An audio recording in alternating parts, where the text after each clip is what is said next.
off-the-set interviews with the cast of Centurion AD, and joining me now is Marc Elmer. Hi, Alicia. Hi, Marc. How are you? I'm good. Good. How you doing? Great to have you today. Thank so, you. what role do you play in this upcoming movie? I play Kevin, who is a young police officer who was killed in the line of duty. He is the husband of Kim, played by the lovely Catherine. And so you said you're a police officer. Yes. And you're kind of killed early on. So Yes. I guess this role for you is more of a supporting role then. Yes. Actually, when Brian originally called me about the film, he asked if I wanted to play Archer.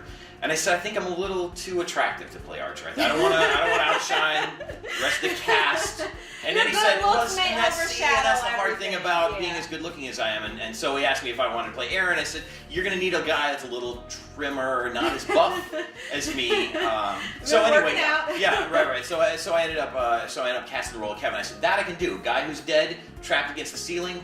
Hang me from the ceiling and do that. I can do that. So that was a role that you naturally fit into. That I can work with. That's what you work with. Absolutely. So what did you draw on? Did you have anything to kind of inspiration to draw on to play this role, or was it just kind of one of those natural easy roles for you? He could be me. I mean, for the most part, I mean, it's a married man who loves his wife very much. And the scene, I don't know that I ever even told Brian this, but he wrote the scene and he sent it to me and he said, I'd like you to play the role of Kevin. And I read the scene and I teared up. I was tearing as I was reading it. I was like, this is genius. This is very, very good. It's very heartfelt. It's it's like I said, a man who loves his wife very much, and this is his last chance to say goodbye. Wow. And so this must be so this must be a tearjerker then. The one moment in this film is incredibly heartfelt. I mean, there are many others, but this one really grabbed me, and I absolutely loved it. I loved the role. So. Well, you know what? You're already probably luring in those moviegoers because when we hear you say it's a tearjerker. I mean, it definitely pulls at your heartstrings. Sure. Makes you wonder, well, what happened? Yeah. What was that role like? So I guess in this role, needing to play this kind of tearjerker role, are you married? What did you have maybe to kind of draw on to really bring that role or scene to life? Yeah, good question. As an actor, I mean, I since I'm married and I have little kids, I have a family. I brought a lot of that into the role with me, and as I'm saying these words of goodbye. I'm picturing in my head my own family, my wife, and what would it be like if I had to say goodbye to them? And that really, I mean, that's not hard to get there, honestly, when you've got that picture in your head. So I take it that ended up being a pretty powerful role. It was, and I hope it comes across on the screen the way that it felt inside. I hope it plays. I think it will. I bet it will, because if you're already tearing up now, it tells me that that's going to be a good role. Yeah, I hope so. It's going to be a good scene, so I'm looking forward to it. Good. So since you were in the beginning part of the movie and then you come back toward the end, you're not going to give it away. So I guess did you have any other parts in the movie that maybe we can kind of look forward to, or is that pretty much it? That's pretty much it. That was kind of my swan song. I have the moment where I get killed. That's sort of a flashback in the movie, and then the final scene. The final scene. And I think that pretty much speaks for itself, though. I mean, it says all it needs to be said. Okay, so what made you want to be a part of this project? I mean, I know that from talking with some of the other actors that you guys shot over the course of 14 months, a lot was involved in this. What made you say, okay, yes, I'm in? Yeah, I've known Brian, the director, for years. And, okay, that helps. Anything that he has done, I have wanted to be a part of. And so anything that he will do in the future, I will automatically sign on to, sight unseen, because I really feel like he has a genuine vision, and he's got a real heart for the project. He knows how to talk to actors, being an actor himself. He knows what we go through, and when we do roles, and so he really has a good creative sensibility about him. He loves to bring a lot of fun to the set. Okay. He loves to bring creative ideas. I mean, he's sort of an auteur in the sense that he does visual effects, he does editing, he does DP work, he does directing, he does acting, he does everything. Kind of like a one-man band. He's got his hand in everything in a good way. He Okay. doesn't need to control everything. He's open to suggestions. So I really enjoy the process of working with him, and that absolutely draws me 100%. So I bet, as you mentioned, it made the set fun. It did. Can you kind of give us an idea, what was it like on set then? If it's so much fun, makes me kind of want to know, what did you guys do? Well, for my scene, they hung me from the ceiling, and there was 3 guys and a pulley and a rope and a harness, and like this isn't real. Yeah, I mean, no, get the image in your head. It was pretty spectacular. So and we joke around a lot. We just have a lot of fun together. It's not such a serious set where you come on and you immediately have to shh. Yeah, exactly. Yeah. was never like that, and never is on the projects with Brian. Sounds like you guys had a good team camaraderie there. Yeah, it was a really excellent group of people. There was not, I think I told Brian this, there's not a weak link in the cast. If there is, I'm probably it. I mean, you know, when they say, like, not after that if you don't know who the weak link is, you're probably him. That's what I'm saying. So anyway, I just feel like it's an exceptional cast. Everybody really brings their A game, and really sharp people. I really enjoyed working with them.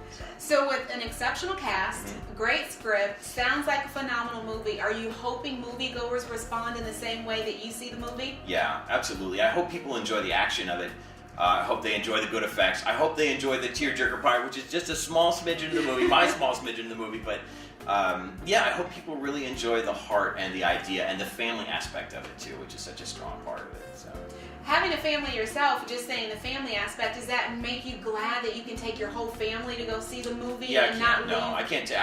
I'm a little 4.5-year-old kid. So, maybe so not the idea 4.5-year-old. of demons and things like that, it's not that. Something for the young kids. But family-oriented, definitely. Absolutely. It's something that I would not be at all ashamed to tell my extended family, go see this film, so they would. I think everybody pretty much enjoy it. It's not for all ages. I think, is that okay to say? It's not for all ages. Definitely not for all ages. But I think it's a family-oriented film in the sense that the message is really true and solid. So this isn't your first acting role, we know. No, it's not. You've been around for a while. It might be my last, though. I'm not completely sure. It depends on how it turns out. So. Since you haven't, this wasn't your first role, can you kind of give us an idea of some of the other roles you've had an opportunity to play or bring to life? Sure. One of the things I really enjoyed was being in a short film that Brian wrote called No Experience Needed, which was a lot of fun. I just played a great character in that. I'll let you track it down and find it and watch it because it was a lot of fun. I've been in soap operas and commercials and a bunch of different little projects. I was in another Christian film called Six. A very small part, but it was a fun group as well. A bunch of good, cool Christian people making films. So I take it you just said good Christian people, so you're Christian, so this gave you an opportunity to bring your faith, I guess, to this absolutely. movie. That's not something you get normally in Hollywood. No, that's definitely not. It is definitely not. I've been kicking around here for a while, and you don't encounter a heck of a lot of Christians. So there are groups, and I'm connected with those groups as well. But it really is. It's different to be a Christian in this industry, It is. And I think you really kind of have to stick to your guns and know what you believe, and be willing to say no, in a lot of situations. So. Good to hear you say that. That's not something you see a lot. A lot of opportunity to compromise, a lot of opportunity. So since Brian was the director on this, you already knew him walking into this, project. Did you have to audition? Was there an audition process for you? Brian said, would you be willing to play the role of Kevin? And I said, yeah. So that was the audition. I don't know what that is, but yes, whatever it is, I will do that because you're doing it. So, yeah. No, there was, Brian and I have known each other well enough, and we know each other's talents well enough to the point where I don't have to audition for him anymore. At least I hope I don't have to audition for him. But I didn't for this one, and I was grateful for that because I hate auditioning. I guess if this one's an Oscar, the next time you may have to audition. Yeah, I may have to audition for him. You'd be like, all right, after that snide comment, you're going to have to audition this time. It sounds like it's an interesting cast, interesting movie.